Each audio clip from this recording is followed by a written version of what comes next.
Mexico just won a World Cup knockout match for the first time in 40 years, and somehow, that's not even the real story. For 30 years, Mexican football lived under a curse. Not a metaphorical one, an actual named, discussed on national television curse. They called it El Quinto Partido, the fifth game. From 1994 all the way through 2018, 7 straight World Cups, Mexico did the exact same thing every single time. They got out of the group stage, every time. Then they lost in the round of 16. Every time. Bulgaria on penalties in 94. Germany in the 86th minute in 98. The United States 2-0 in 2002. A result Mexican fans still can't say out loud without wincing. Argentina, twice. The Netherlands on a penalty so controversial there's still a chant about it. And finally Brazil in 2018, with Neymar rolling around on the turf for 4 minutes just to run out the clock. 7 tournaments. Same ending. Every time. It got to the point where nobody even asked if Mexico would make the knockout rounds anymore. The only question, every 4 years, was simple. Can they finally make the 5th game? So here's the part that should be the headline. They just did.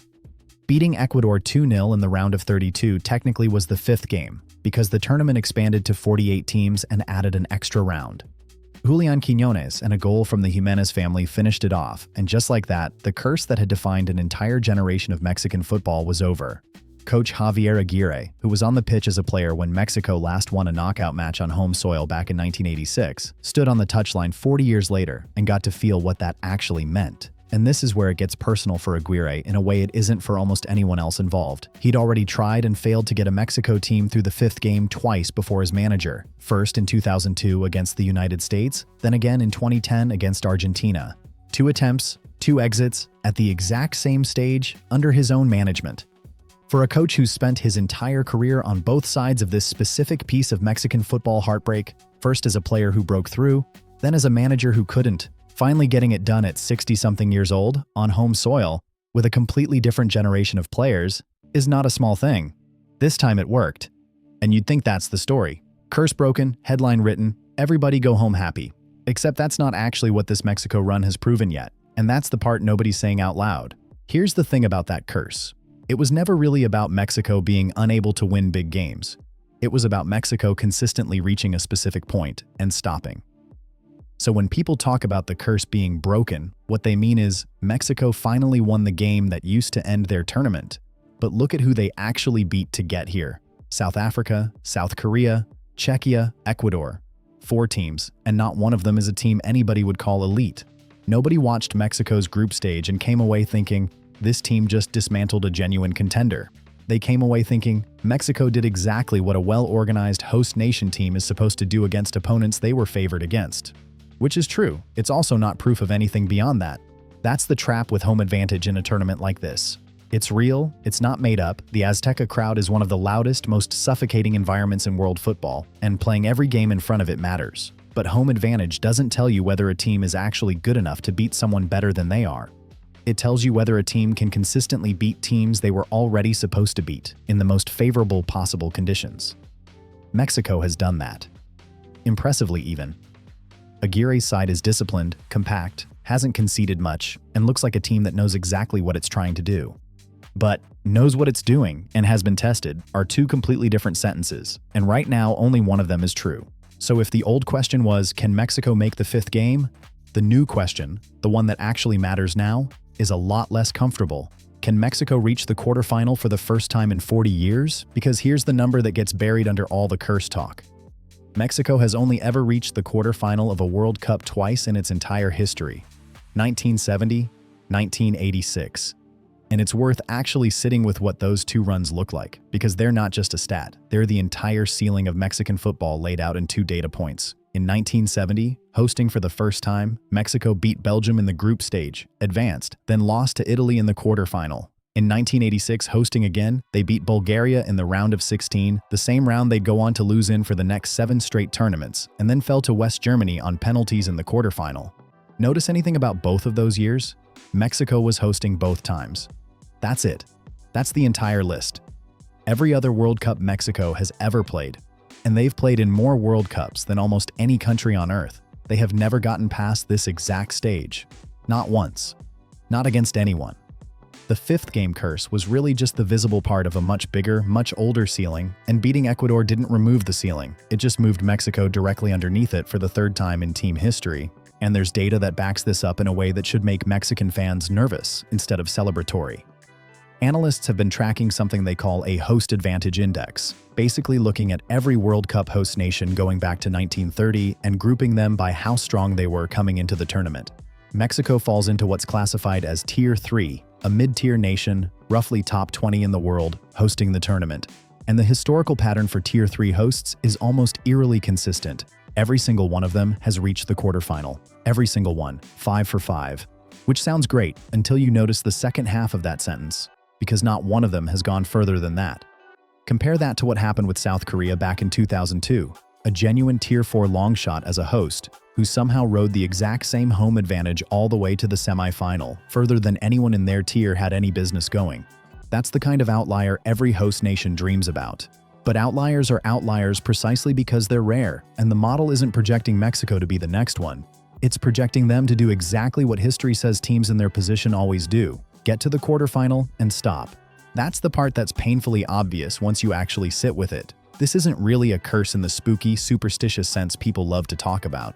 It's a ceiling built out of decades of data, and Mexico is about to run straight into it in the most literal way possible, because their next opponent isn't South Africa or Ecuador, it's England. Sunday, July 5th at the Azteca. And this is where everything Mexico has built over the last month gets its actual test. England have been going through their own version of scrutiny this tournament, grinding past DR Congo in the round of 32 in a game that was far closer than their squad's reputation suggested it should be. But make no mistake, they arrive at this game as a team that's used to being the more talented side on the pitch, in a way that South Africa, South Korea, Czechia, and Ecuador simply were not. This is the first time in the entire tournament that Mexico will walk out and not be able to lean on, "We're just better than the team in front of us." For the first time, the gap in quality, if there is one, runs the other direction. Harry Kane has been one of the more dangerous forwards left in the bracket, and an England side built around genuine depth in midfield is a completely different puzzle than anything Aguirre has had to solve so far this tournament. Add in the fact that the Azteca is expected to be at a deafening full capacity, ticket demand for this exact matchup having spiked the moment the bracket was confirmed, and you have every ingredient for either the loudest celebration in modern Mexican football history or the kind of silence that lingers for another 4 years.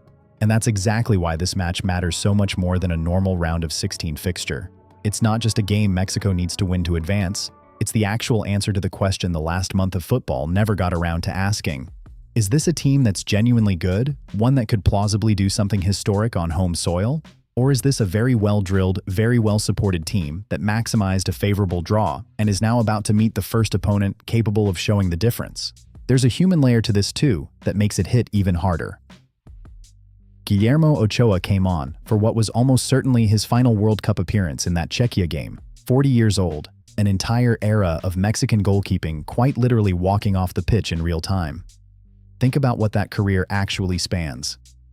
Ochoa made his first World Cup appearance back in 2006, which means there are Mexican fans who have never known a World Cup without him standing between the posts. That chapter is closing, whether Mexico wins on Sunday or not. Meanwhile, Raúl Jiménez is still the focal point of the attack at 34, still the guy defenses have to account for first, and there isn't an obvious second option with anywhere near his physical presence if something goes wrong. This Mexico team is not a young, hungry group with its best years still ahead. It's a team built around experienced players trying to do something no Mexican team has managed away from a golden, once-in-a-generation window. And if this doesn't happen now, on home soil, with this manager, with this squad, it's fair to ask when exactly it happens at all. So when people call this the biggest game of Mexico's tournament, that's actually underselling it a little. This is the biggest single data point in decades for a very specific, very old question about Mexican football. Not can they get out of the group, not even can they win a knockout game, because we already have that answer now. It's yes.